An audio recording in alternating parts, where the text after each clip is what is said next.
Hi guys, it's Carl of Shades of Shadow. I was going to do a blog about the Sawney Bean legend. I have started writing one up, and I was going to do a video blog about it as well.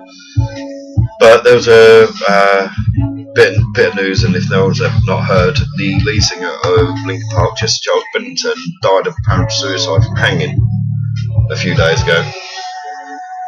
Now, openly admit, I've done it myself. I've heard the song, gone, oh god, another emo shitty type song. But in fairness, I'm a fan. Even though I'm wearing Slipknot now, I'm a fan. I always thought we had a fantastic voice, all the way back from Hybrid Theory. Now, Chester Bennington have been very brave over the last few months, years, and he started openly talking about when he was younger being sexually abused by an older friend, and that leading to drink and drug problems, his clinical depression. The last interview that he'd done, I've actually seen that, and he seemed up here. You know, he seemed like he was really having a bit of luck in his life for a change. By all accounts, toxicology has said there was no drugs in his system, but there was alcohol, and there was half a bottle of an unspecified alcohol near his body. Now, as a fellow sufferer of depression, and I do get bad, and in the past I have attempted suicide myself. It may be cliched, and I know, yeah, I can see where people say suicide's the coward's way out rather than facing the problems, which is fair enough. You know, I can see that. But sometimes when you're that low, you can't see where to go. But I often say to people that say, oh, it's the coward's way out, I'll say, well, you stand on a chair with a noose around your neck and see how brave you are. I'm stepping off. You know, the man done a, you know, he had an impact on music. Unfortunately, I don't think Linkin Park are going to be around long enough. Like other artists that have died, like David Bowie and Queen frontman Freddie Mercury, or Prince, who was another one of my favourites in the 80s, and some of the others that have died. I don't think they've been around long enough to be in like 100 years' time. People go, here's a blast from the past. Which is a sad thing. As I said, I openly admit I was going, oh god, here we go with the emo crap. But after watching video clip, hearing about his death, and watching some video clips of his last few interviews, because I'm not an avid fan, but I do like some of the songs, and I put the music on as a mark of respect for him. I watched them, and I sat back and listened to some of the songs, like the title track for the latest album, and also like Heavy and that, and the lyrics are there, and even going back to like this song here, Paper Cup, which is way back when, in the 90s. But the main reason I've come on this blog, apologies that I'm not doing any of my video blogs on paranormal at the moment. I want to put this blog out there to Chester's family, you know, his wife and his 6 children.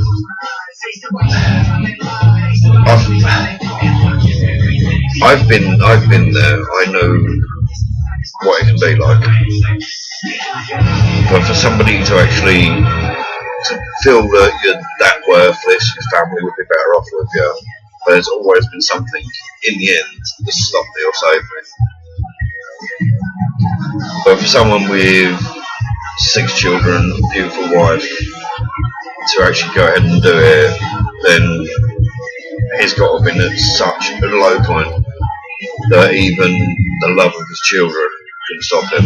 And that's hard to understand, I know, but unless you suffer of depression, like so many people are, you wouldn't know. You just really wouldn't know. So the trouble is, I was talking to my wife about this, And when you're that low, all the people around you, it was said that Mike Shinoda got together with Chester for a bit of a chat, and I don't know if it's to do with the band or what. First speaking, he said, "How are you?" I said, "Yeah, I'm fine. I'm doing pretty well."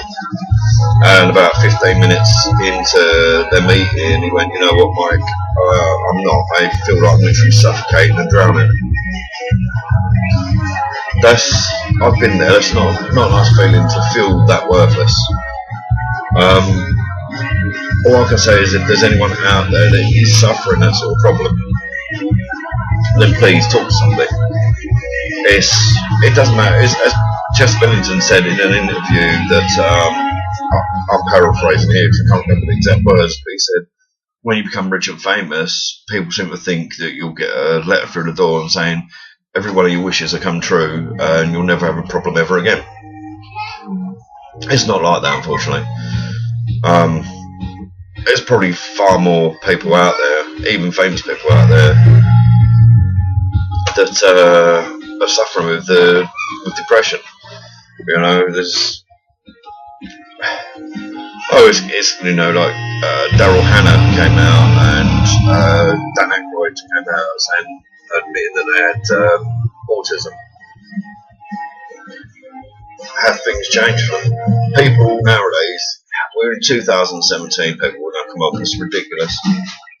When you suffer depression, your friends and that will know it. True, people that are real friends will notice. And if they don't notice there's something wrong, then you don't need them in your life, to be honest. Now, so it's a situation I'm passionate about because I've suffered a bit of myself for a lot of years. Sorry, the fly. People, your friends and your family will notice when there's something wrong. When they say to you, "Oh, are you okay?" You'll be, "Oh, yeah, I'm fine," and all that. Because those that you love, whether it be a friend that you love or a family member, you don't want them to know how you're feeling. You don't want them feeling the same. You don't want them to come in up here and to know what it's like to be feeling that way.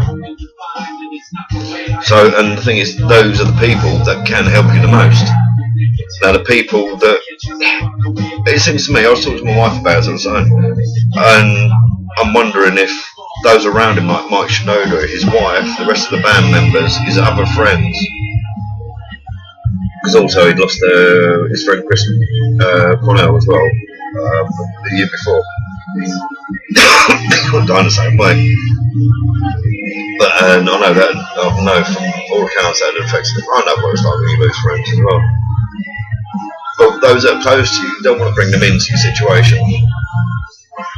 You don't want them feeling, and they're the ones that you, even though you're pushing them away, and you don't want them to deal with it, they're the ones who are saying, "Please help me the most." And those that don't care, you're saying, "Well, I'll let you in because you're not related to me. I've got no feeling for you. You can't help me." And they're the ones that say, "Grow up, pull yourself together, snap out of it. Oh, you're not depressed, you're just sad." It's not like that, people. I can tell you for a fact, it's not like that. But as I said, this is something I will be back to me doing normal written vlogs and create some video vlogs soon. But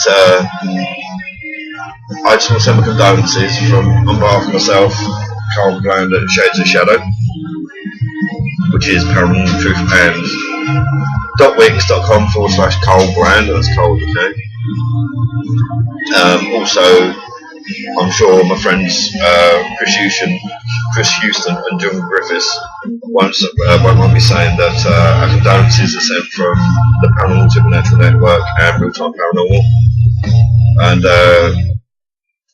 that's about it I can say. But if you are in that situation and everything feels like it's completely worthless, when you feel you're a stranger in your own life and you're a stranger in your own mind,